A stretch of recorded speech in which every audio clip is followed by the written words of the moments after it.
Tamil Nadu assembly నుంచి governor walkout. Karnataka assembly నుంచి governor walkout. 2 రోజుల క్రితం చెన్నై, తాజాగా బెంగళూరు. గవర్నర్ల వ్యవహారం మళ్లీ చర్చకు తెరలేపుతోంది. గవర్నర్లు రాష్ట్రాల రాజ్యాంగాధినేతలుగా కాకుండా కేంద్ర ప్రభుత్వాల్ని పాలించే పార్టీల ఏజెంట్స్గా వ్యవహరిస్తున్నారని రాష్ట్రాల్లోని ప్రభుత్వాల విమర్శ. తమిళనాడులో తమిళ గీతం చదివాక జాతీయ గీతం చదవాలని తాను చెబితే స్పీకర్ పట్టించుకోలేదని గవర్నర్ రవి ఆవేదన. అయితే కేంద్ర ప్రభుత్వ విధానాలను విమర్శిస్తే తట్టుకోలేక గవర్నర్ ప్రభుత్వ ప్రసంగాన్ని చదివేందుకు ఇష్టపడటం లేదని డీఎంకే స్టాలిన్ సర్కార్ వాదన. కర్ణాటకలోనూ గవర్నర్ ప్రభుత్వం మధ్య సేమ్ విమర్శ ప్రతి విమర్శలే నడుస్తున్నాయి. వీపీజీ రామ్జీపై విమర్శలు చేస్తూ కర్ణాటక ప్రభుత్వం గవర్నర్ ప్రసంగాన్ని రాయడంతో లోక్ భవన్ కార్యాలయం అభ్యంతరం చెప్పింది. సభలో ప్రసంగం చదువుతున్నప్పుడు కేంద్ర ప్రభుత్వంపై విమర్శల సమయంలో గవర్నర్ సభ నుంచి వాకౌట్ చేశారు. కేంద్ర ప్రభుత్వంలో ఒక పార్టీ కూటమి, రాష్ట్ర ప్రభుత్వంలో వేరొక పార్టీ కూటమి ఉన్న చోట్లల్లా గవర్నర్ వర్సెస్ సీఎం వార్ నడుస్తూనే ఉంది. ఇందుకు ఏ ఒక్క రాష్ట్రం కూడా మినహాయింపుగా లేదు అన్నట్లుగా ఏదో ఒక సందర్భంలో వివాదాలు బయటపడుతూనే ఉన్నాయి. కొన్ని చోట్ల బహిరంగంగా, మరికొన్ని చోట్ల లోలోన అసంతృప్తులు వస్తున్నాయి. రాజ్యాంగం ప్రకారం ఎవరి హక్కులు వారివే, ఎవరి బాధ్యతలు వారివే. అయితే వాటికి వారిచ్చే అన్వయింపులే అసలు సమస్యగా మారుతున్నాయి.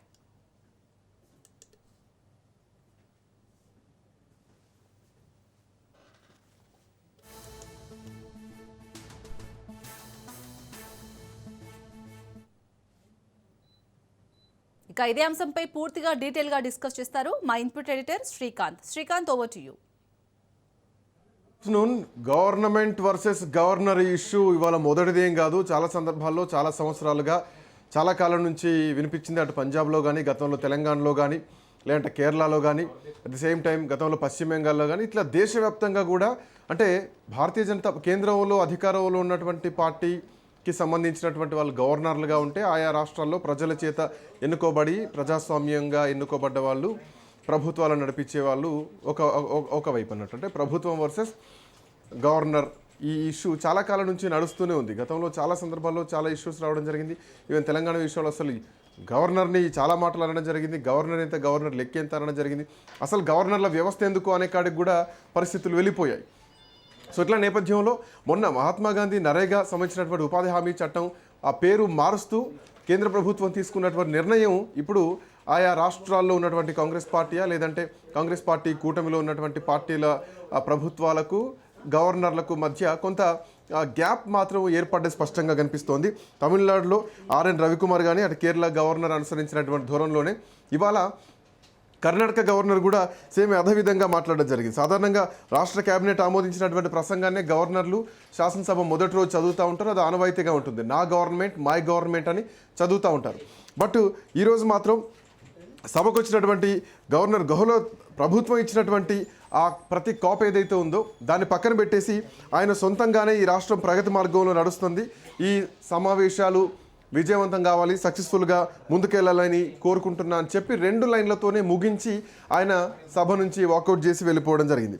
సో ఇట్లాంటి నేపథ్యంలో కేంద్ర ప్రభుత్వాన్ని విమర్శించేటువంటి అంశాలు ఏవైతే గవర్నర్ ప్రసంగంలో ఉంటున్నాయో సో ఆ ప్రసంగాలను, ఆ ప్రతులను ఆయా రాష్ట్రాల్లో ఉన్నటువంటి గవర్నర్లు పక్కన పెడుతున్నారు. సో మహాత్మా గాంధీ నరేగా సంబంధించినటువంటి చట్టం విషయంలో రామ్జీ చట్టాన్ని తీసుకొచ్చింది కేంద్ర ప్రభుత్వం. సో దాని ఉద్దేశంతో ప్రసంగించాల్సినటువంటి నేపథ్యంలో ఇటు కర్ణాటకలో కానీ, అటు తమిళనాడులో కానీ, ఇటు కేరళలో కానీ ఇవే అంశాలు ఈరోజు రిపీట్ అవుతున్నాయి. ఇప్పుడు కర్ణాటకలో కూడా సేమ్ ఇదే సీన్ రిపీట్ అయింది. మాట్లాడదాం. అందే సత్యం గారు కూడా మనతో పాటు జాయిన్ అవుతున్నారు. సత్యం గారు నమస్తే. నమస్తే.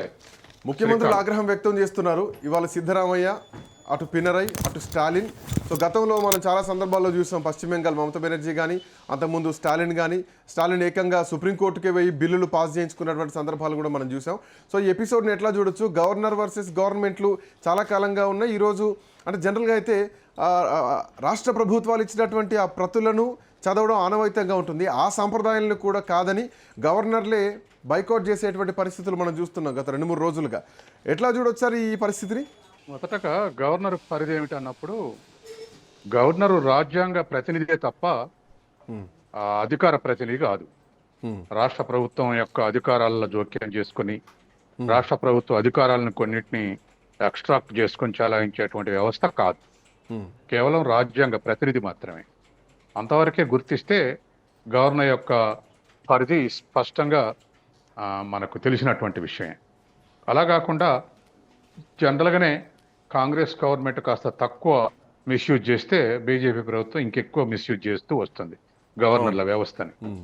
నెహ్రూ కాలంలోనే 1957లో ఈఎంఎస్ నంబూద్రిపాద్ ప్రభుత్వాన్ని కేరళలో 57నే కూలదోసింది గవర్నర్ ద్వారా.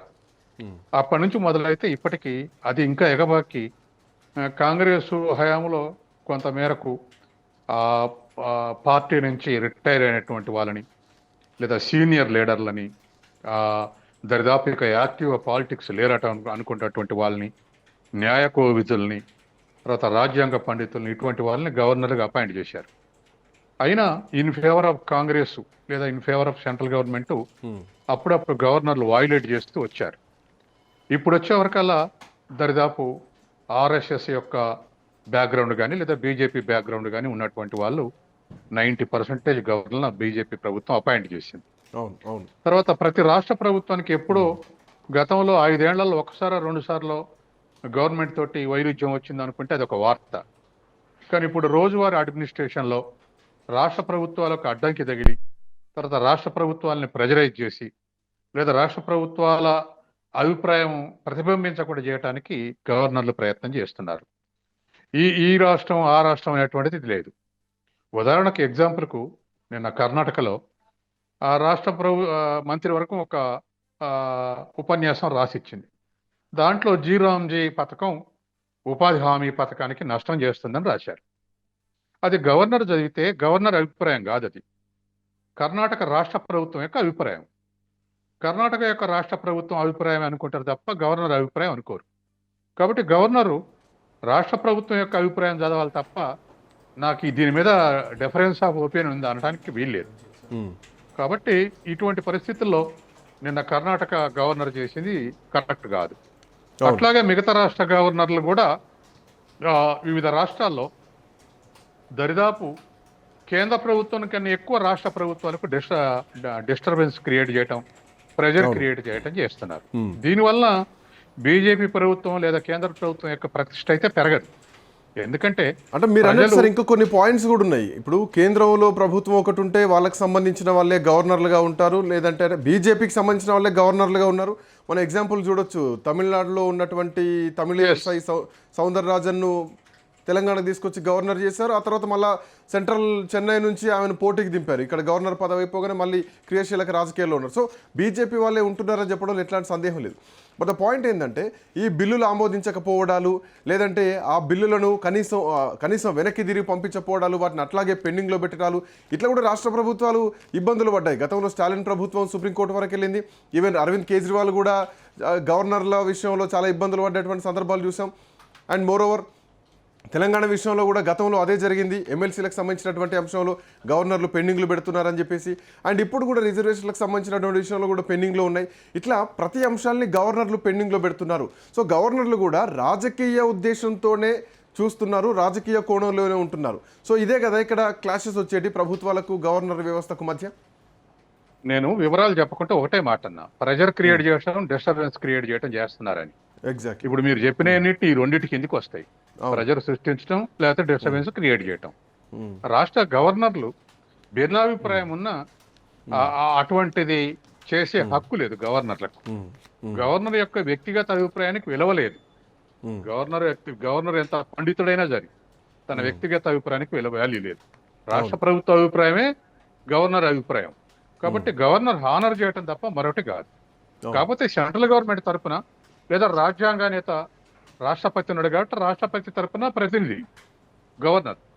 కానీ దరిదాపు గవర్నర్లు అందరూ సెంట్రల్ హోమ్ మినిస్టర్ కింద డైరెక్షన్స్ కింద నడుస్తున్నారు. తర్వాత రెండోది, రాష్ట్రపతికి గవర్నర్కి ఉన్నటువంటి అభిప్రాయ భేదాలు కూడా లేవు ఇవాళ ఉన్నటువంటి పరిస్థితిలో. ఒకే అభిప్రాయం ఉన్నటువంటి వాళ్ళు ఉన్నారు. కాబట్టి ఇవాళ కావాలని వాంటెడ్లీ కేంద్ర ప్రభుత్వం లేదా బీజేపీ యొక్క నాయకత్వం యొక్క మేయర్బాని కోసం ఇటువంటి పనులు చేస్తున్నారు. తర్వాత న్యాయ కోవిధులు కూడా అపాయింట్ చేసినటువంటి పార్టీ ఏదైతే దాని ఫేవర్ గా ఇవాళ గవర్నర్లుగా వ్యవహరిస్తున్నారు. ఇది ఒక బీజేపీ ప్రభుత్వమే కాదు, కాంగ్రెస్ అధికారంలో కూడా జరిగినాయి. కానీ అప్పుడు తక్కువ జరిగినాయి, ఇప్పుడు ఇంకెక్కువ జరుగుతున్నాయి. కాబట్టి ఇది ఎక్కడికి దారి తీస్తుంది అంటే చివరికి గతంలోనే ఎన్టీ రామారావు ప్రభుత్వాన్ని రామ్లాల్ రద్దు చేసినప్పుడు పెద్ద చర్చ జరిగింది, అసలు గవర్నర్ వ్యవస్థనే రద్దు చేయాలని. కాబట్టి అందుకని ఇప్పుడు ఇటువంటి పనులు చేస్తా ఉంటే గవర్నర్ల వ్యవస్థను రద్దు చేయాలంటే డిమాండ్కి పోతుంది. గతంలో కేసీఆర్ కూడా అన్నారు కదా, అసలు ఎందుకంటే గవర్నర్లు అని చెప్పేసి ఆయనే అనడం జరిగింది. ఎందుకంటే అప్పుడు గవర్నర్లు పరిధి దాటి ప్రజా దర్బార్లు రచ్చబండ కార్యక్రమాలు పెట్టి ప్రజల్లోకి వెళ్ళినటువంటి పరిస్థితులు ఉన్నాయి. అంటే ప్రభుత్వాలు పనిచేయకపోతే ఆ ప్రభుత్వాలను ఎట్లా గాడిలో పెట్టాలి, ప్రభుత్వాలను ఎట్లా దారిలో తెచ్చుకునేటువంటి ఆ సిద్ధాంతాలు గవర్నర్ల దగ్గర ఉండొచ్చేమో, కానీ ప్రజల్లోకి వెళ్ళి రాజకీయాలు చేసేటువంటి పరిస్థితులు కూడా తెలంగాణలో గతంలో మనం చూసాం కదా. సో ఇట్లాంటి విషయాలు కూడా ఈవెన్ మమతా బెనర్జీ విషయంలో కానీ, లేదంటే స్టాలిన్ విషయంలో కానీ, యూనివర్సిటీలకు సంబంధించినటువంటి వీసీల నియామకంలో, లేదంటే కొన్ని బిల్లుల విషయంలో స్టాలిన్ ప్రభుత్వాన్ని ఇబ్బంది పెట్టడం జరిగింది. ఆ రోజు పశ్చిమ బెంగాల్లో కూడా ఇదే జరిగింది.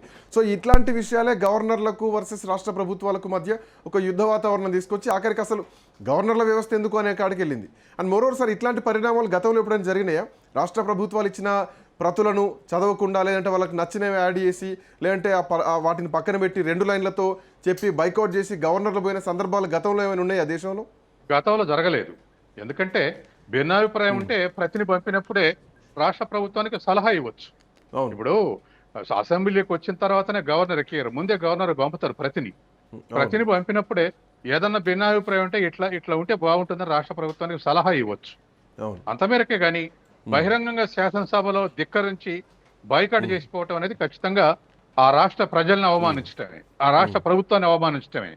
తర్వాత గవర్నర్కి అసలు ఆ పరిధి లేదు, రాజ్యాంగం రచించలేదు. కాబట్టి కేవలం ఒక రాజ్యాంగ ప్రతినిధిగా ఉండటం తప్ప మరొక అధికారం లేదు గవర్నర్కు. కానీ ఇప్పుడు గవర్నర్లు చట్టబద్ధమైన అధికారాలు చెలాయించాలని చూస్తున్నారు. రాష్ట్ర ప్రభుత్వం యొక్క అధికారాలన్నీ ఎక్స్ట్రాక్ట్ చేసుకొని తమ చేతుల్లోకి తీసుకోవాలని చూస్తున్నారు. ఇది కరెక్ట్ కాదు. తర్వాత రెండోది, గవర్నర్కు రాష్ట్ర ప్రజలకు మధ్య ఏమైనా సంబంధం లేదు. గౌరవించడంతో ప్రజలు గౌరవించడం, ప్రజల్ని కలుసుకోవటం, తర్వాత వాళ్ళకు ఏదో విధమైన సలహా ఇవ్వటం తప్ప ప్రజల్లోకి వెళ్ళి తన కార్యక్రమాన్ని వివరించడం అనేటువంటిది లేదు, ఆ హక్కు లేదు. ఇప్పుడు ఒకవేళ రాష్ట్ర ప్రభుత్వాలు స్వయంగా వ్యవహరించాలంటే కేంద్ర మంత్రులు ఉన్నారు, వివిధ రాష్ట్రాల నుంచి కేంద్ర మంత్రులు ఉన్నారు. కేంద్ర ప్రభుత్వ అభిప్రాయం చెప్పొచ్చు, కేంద్ర ప్రభుత్వం విమర్శించవచ్చు, కేంద్ర మంత్రులు వచ్చి విమర్శలు చేయొచ్చు. ఇవన్నీ కేంద్ర మంత్రులు ఎట్లాగో చేస్తున్నారు. కాబట్టి కేంద్ర మంత్రులు ఆ పని చేస్తున్న తర్వాత ఇవాళ కాంగ్రెస్ గవర్నమెంట్ ఉన్నా కేంద్ర మంత్రులు, బీజేపీ మంత్రులు ఉన్నారు. ఒకవేళ కేంద్ర మంత్రులు రాష్ట్ర నుంచి పార్లమెంట్ సభ్యులు లేకపోతే మరొక రాజ్యసభ సభ్యుడిని కేంద్ర ప్రభుత్వం చేసి, కేంద్ర మంత్రిని చేసి రాష్ట్ర ప్రభుత్వ పర్యటన వచ్చే అధికారం ఉంది.